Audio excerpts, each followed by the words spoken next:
Hello. I'm so awkward at starting videos. So that's the start of it. Um anyway, recently I posted some videos about my trip to Italy last year.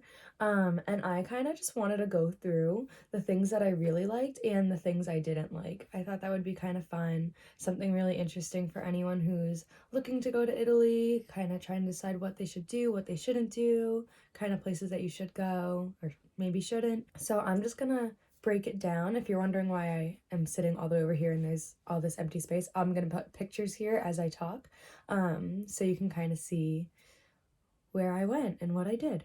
So I'm gonna go through pretty much the order of cities I went to, and then just kind of talk again, like I said, about the things that I really liked, the things that were okay, the things I didn't really like that much, and yeah, so let's just get to it.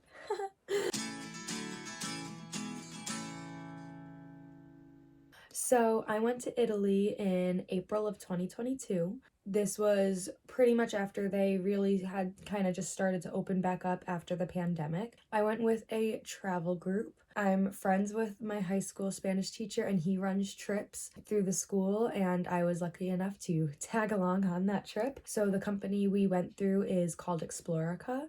So they plan out the whole trip, they plan out most of the meals and everything. So it's pretty much all taken care of, the itinerary and everything. So first off, we went to Florence. We got to go to Florence the night that we arrived. We had a little bit of time to just walk around before and after we ate dinner. And then we had the whole day the next day to explore and do pretty much what we wanted. So the biggest thing that we wanted to do, the people that I was with, we wanted to go inside the Duomo. The Duomo is stunning. You can walk all the way around it outside, and you see just like how beautiful it is, how intricate it is. They were doing some repairs, but it's really cool because they put up scaffolding and like some kind of fabric or whatever, and it has like the look of the Duomo. But it was so beautiful, and we were so excited to get to go inside. But we were told by our tour director that we would have to get there pretty early that morning to get in line, because typically there's a really long line to get in. So we did just that. As soon as we got there, we basically got right in line to go inside. It actually didn't take that long. We were it's kind of hard to explain, but like if the front is here, the front door, so front door is here, we were like around the side, like back here. So like pretty long line, but it really didn't take us that long to get in, which was amazing. As beautiful as the outside was, I was honestly a little underwhelmed with the inside. I believe downstairs they have a little museum, but you have to pay extra to do the museum, and we decided not to. I'm sure it was really cool, but it was also super crowded down there. We had other stuff we wanted to do that day, so we skipped that, but we did walk in the main area upstairs. And don't get me wrong, it was beautiful in there. I was just like expecting something super grand considering how beautiful it is outside. I will say, when you make your way to the front, you want to be able to see up into the dome. You have the dome, and up at the top of the dome on the inside, there's a painting. That, however, was really, really cool.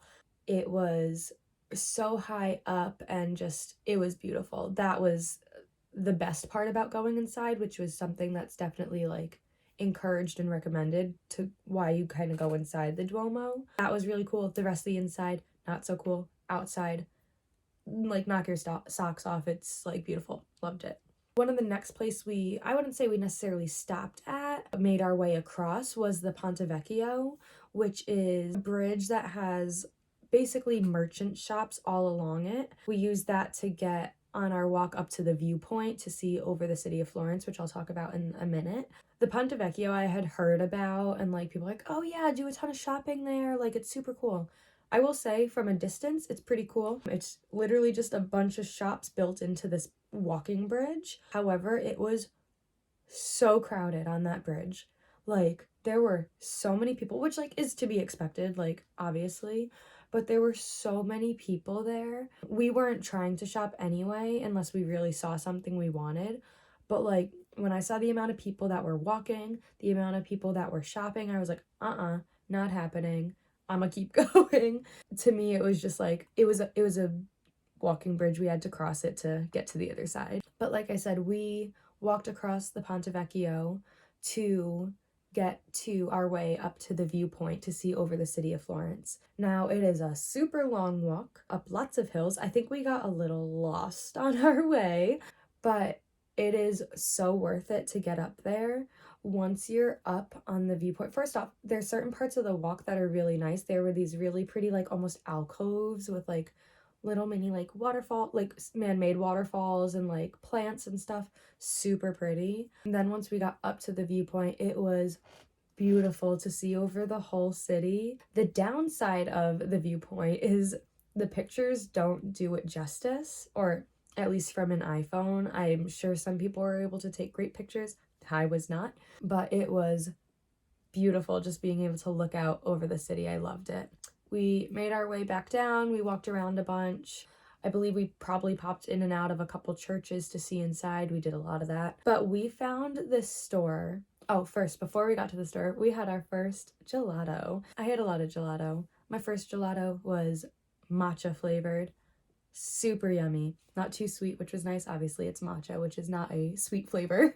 First of many, many gelatos. But right after that, we found this store. It's called Alice Masks. This is their Instagram here. I didn't take any pictures inside the shop, only the outside. They make beautiful paper mache masks. They also had some like handmade leather-bound journals. I got a really pretty pair of earrings. I'll take a video and I'll put them right here. They're little books. It's like real paper in the inside. They are so cool. I definitely recommend popping in and seeing what they have. It's beautiful and it's filled.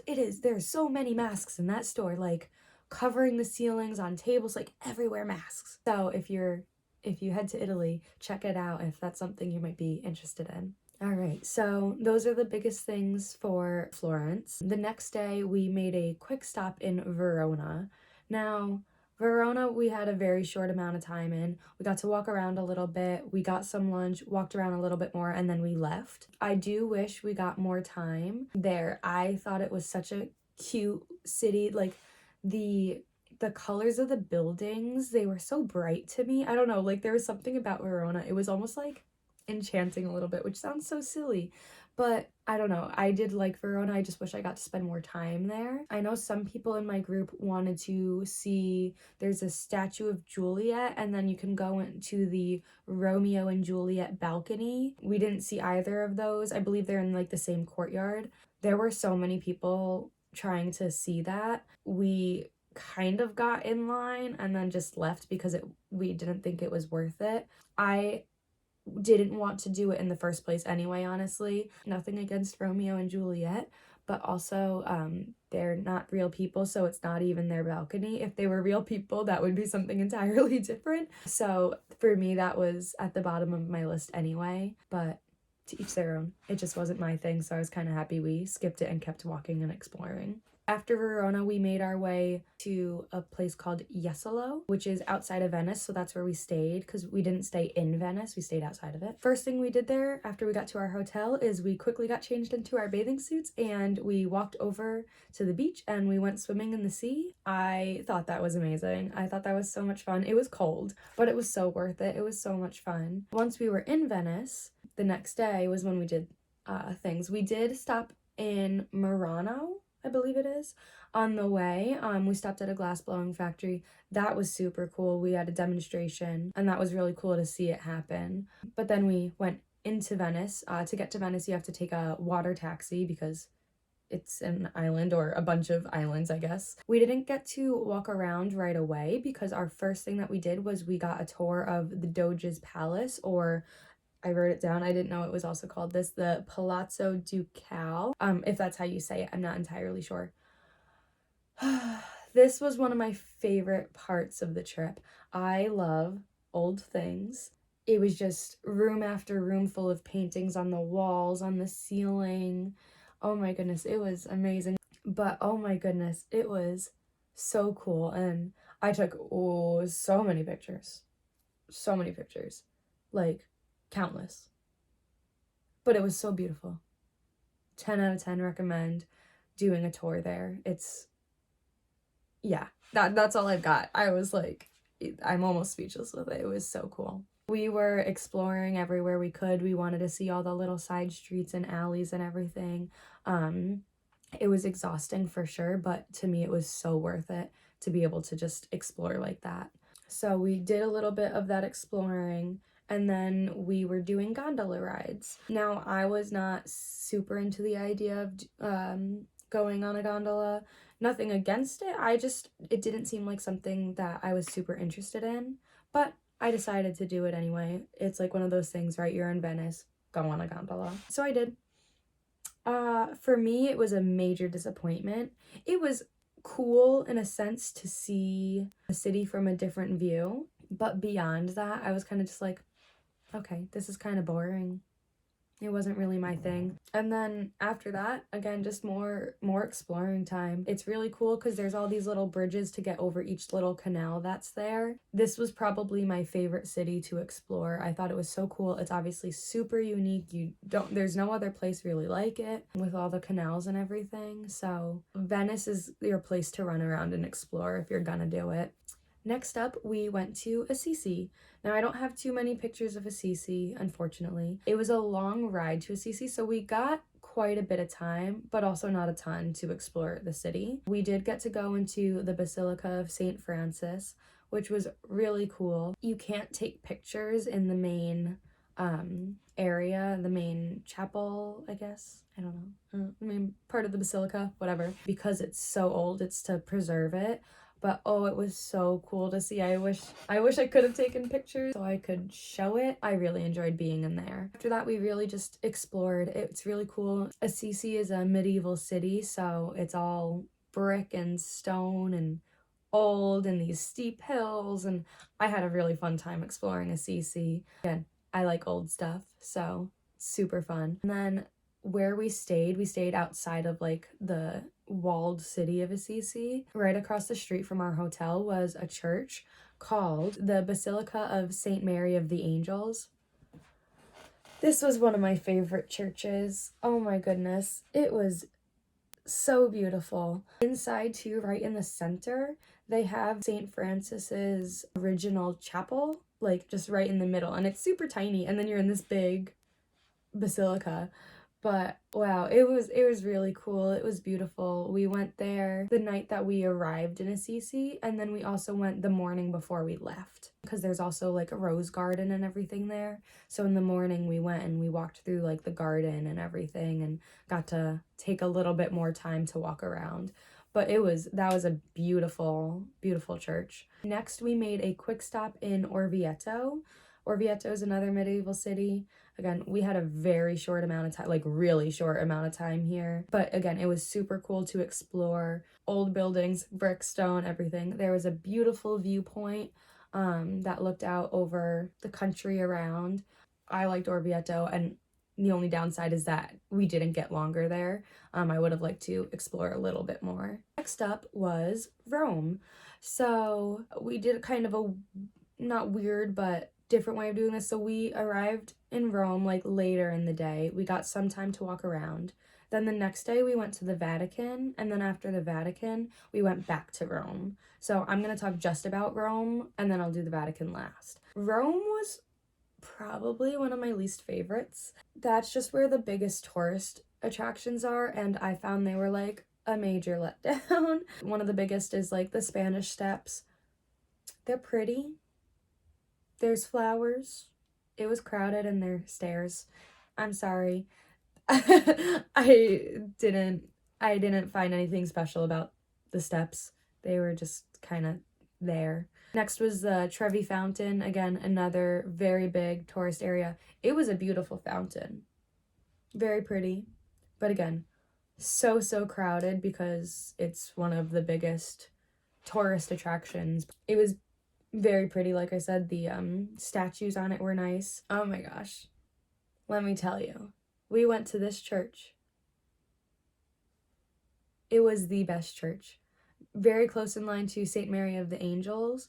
This one is probably right above it, though. I think we went twice. It's called Sant'Ignacio of Loyola. It's the painting on the ceiling. Oh my goodness.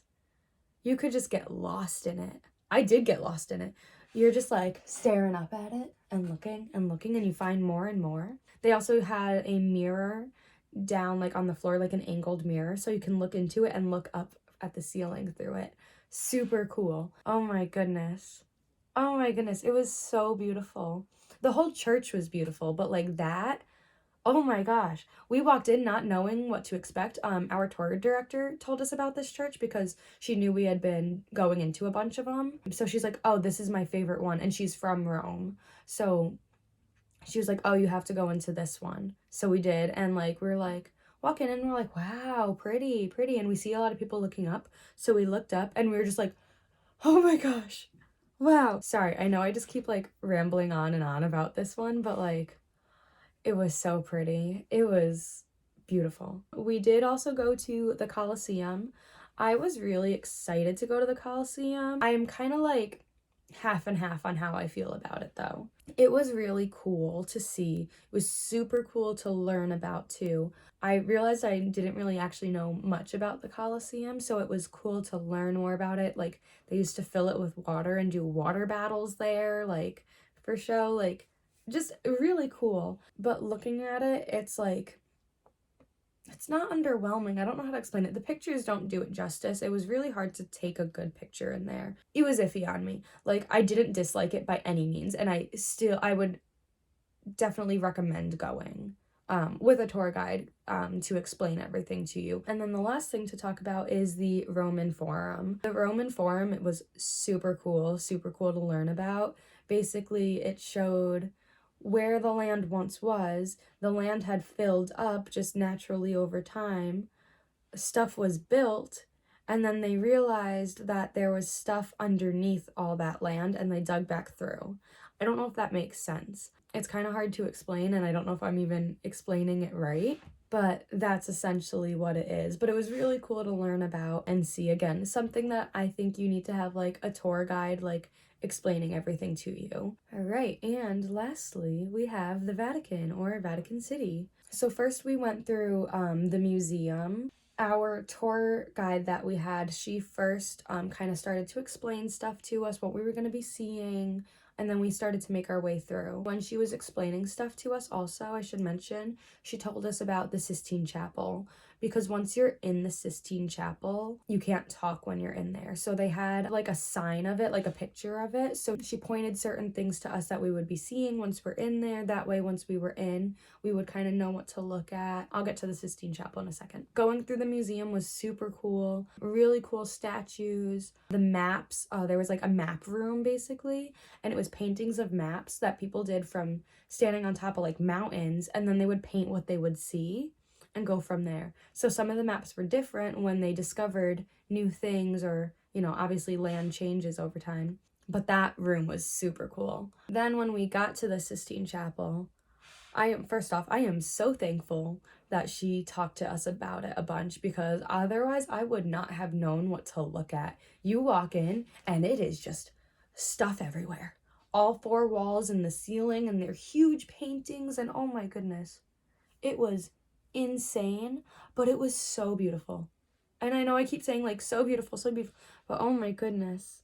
The Sistine Chapel, it's not overhyped. It is beautiful. As long as you know what you're looking at, because like as someone who doesn't know much about what would have been happening, if I just walked in there, I'd have been like, "Oh, this is really cool," but I don't know what's happening. So it was really good to know what was going on, and then to be able to look at it all. It was beautiful. We spent a while just looking around, and then we're kind of like told to make our way and out and everything by our tour guide. And then we went and got in line to get into St. Peter's Basilica. The line was super long, so it did take a while. But once we were in, it was really cool. It's huge. First off, there were so many people inside, but it was huge and it was beautiful. Lots of really just it's just cool. It's just beautiful. The gold, there was a lot of gold everywhere. There was like writing up towards the ceiling that looks small from far away, but actually it was like really huge, which makes sense, but like just still really cool to think about. It's not something I would go back or I wouldn't necessarily choose to go back. It was really cool to see, but you know, For me, it was meh. It was meh, but it was like also beautiful. I don't know if that makes sense, but that's how I feel about it. And yeah, and then like I said, we went back to Rome, and that's when we kind of did some more stuff and just more walking around. But that's that. That's all the things that I really liked or didn't really like in Italy. Just to talk about it because I feel like I have to. The food was delicious. I had lasagna one night. Oh my gosh. I love lasagna. This was the best lasagna I've ever had. It was so good. The only like downside is because we were on a group where the itinerary and everything was made, it was also decided what food choices we had for dinner. Breakfast was always at the hotel. Lunch we would get for ourselves, and typically we just did like sandwiches, something quick. And then dinner was decided for us. So we had the lasagna one night, we had beef one night, we had pasta carbonara one night and then veal. We had pizza one night. So it was always planned for us, which is fine. Everything was delicious. For me, I also would have loved to have been able to obviously pick what I wanted. That way I could try the things that I would really like. But otherwise, oh, the food was so good. I know I talked a lot about churches. If it sounded like I was a little clueless, it's because I kind of am. I'm not a religious person. However, these churches, you have to go in them. Most churches you can just go in and see. Some I believe have a fee to pay, but most you can just walk into and look around, and it's worth it. We went into so many churches. Like I only mentioned like the ones that I really liked, but there were a lot of other ones, and they were all beautiful. And this is just how I did my trip. I think exploring is so much fun. It's, in my opinion, much better than just sitting around at a cafe or something. I know a lot of people do that, and there's nothing wrong with that either, I should say. Everyone does everything differently.